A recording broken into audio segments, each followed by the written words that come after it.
Heather, I want to tell you a story, the story of you and I that started in 2016. It all started with a Facebook message. Hi, Heather. I was reading the Google Doc and saw that we had some similar interests. I was wondering where you were at with choosing a roommate to live.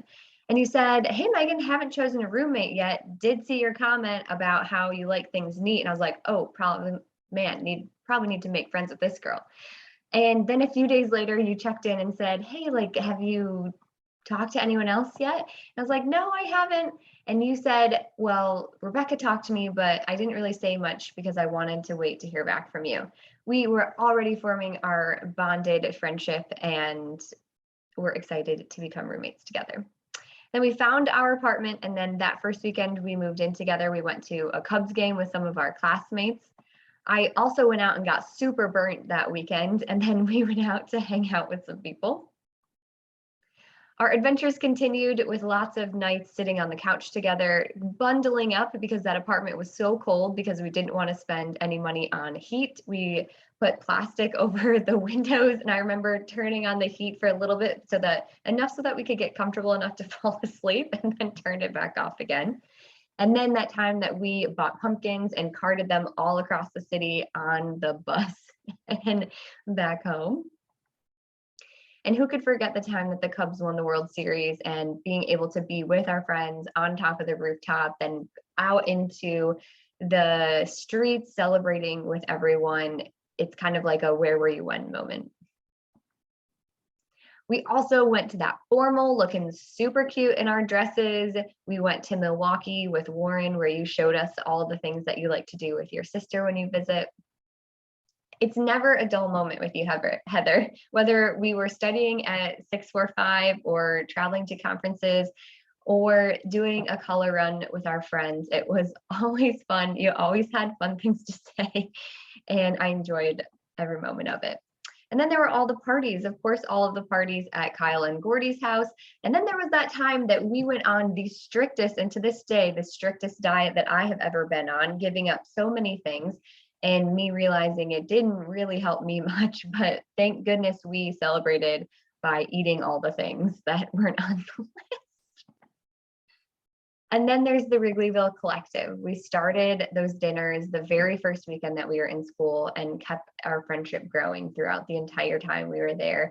And let's not kid ourselves, we were the one that kept that going, making sure the guys knew whose turn it was to cook dinner and having so much fun, making our Sunday nights a little less hectic, being able to sit down and be with friends. And all the adventures we went on are just so much fun to have in our memory. So the time you took me to Mackinac Island and showed me around, we rode around the whole island and you showed me all those things that you used to do growing up. Then we went ice skating at one point and we fell on our butts a lot and it was cold, but we did it, and now we can say we did it. And all of the coffee shops that we went to, figuring out where a great spot was to hang out, that they wouldn't feel bad if we stayed there for hours only buying one drink. Loved going on all those adventures with you. I also loved how many times we went to Garfield Park Conservatory and still do to this day, and make sure everybody goes there that hasn't. I remember creating that sticky note wall of things for us to accomplish and adventures to go on. And Heather, I've never been matched in another person that loves adventuring and exploring new things as much as you do. And I love that about you. And I love how much you have made me go outside my comfort zone since I've met you. Well, we went on clinical and we moved away from each other, and then graduation came and I was really sad I wasn't going to have my favorite and best roommate and best friend with me anymore, but we were both kind of looking to the next chapter, excited for what was next for us. And no worries to our friendship, because no matter what, we always tried to find time to see each other and hang out and take pictures and just be each other's best friends, no matter how far away, how many states in between, how many time zones we're in between us. And then we also made sure to keep cheering on our friends and make sure they still feel supported. Heather, I have loved our friendship so much, and I don't know what I would do without you. You have encouraged me to grow in so many ways, made me go outside my comfort zone, encouraged me to take adventure by the horns and just go for it. And it is for all of those reasons, Heather, that I have a very important question to ask you. Will you be one of my bridesmaids? I hope you're saying yes. I hope you're jumping up and down. I can't wait for you to be there on that day. But of course, I have a few things to go over with you first before you give your official yes. So here are the general duties of Megan's bridesmaids. So of course, be available October 16th, but just block off that whole weekend because it's going to be a party. Smile for a few, but probably a lot of pictures. Join the rest of the wedding party for an event or two throughout this next year. Purchase a bridesmaid's dress and probably a few other things. But Heather, there are a few things that I really want your help with. First, if there is any DIY projects, I would love your help with tackling and figuring out those types of things. Plan and design flower arrangements, help plan the weekend of events in Chelsea. Hopefully we have something like Friday night and then the Saturday and Sunday plans. And then be the point person the day of the wedding. There will be a couple of different vendors I'll need to give some money to, and I just want you to be my second in command that day to help me keep track of all of those things. So hopefully you're still saying yes.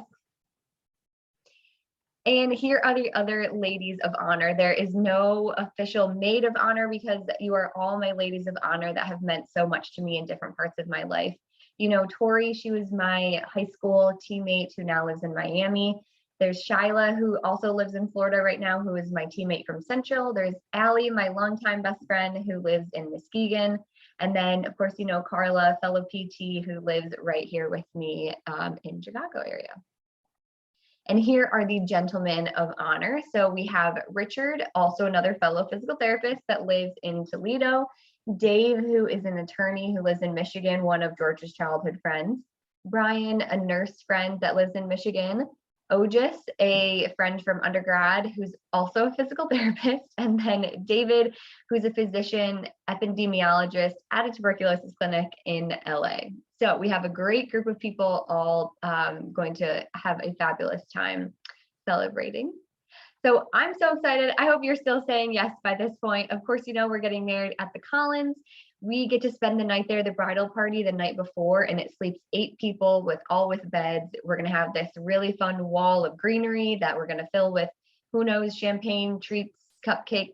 I don't know, but it's going to be fun. I can't wait for you to be there. George is so excited for you to be there too. I love our friendship and can't wait to have this stay with you.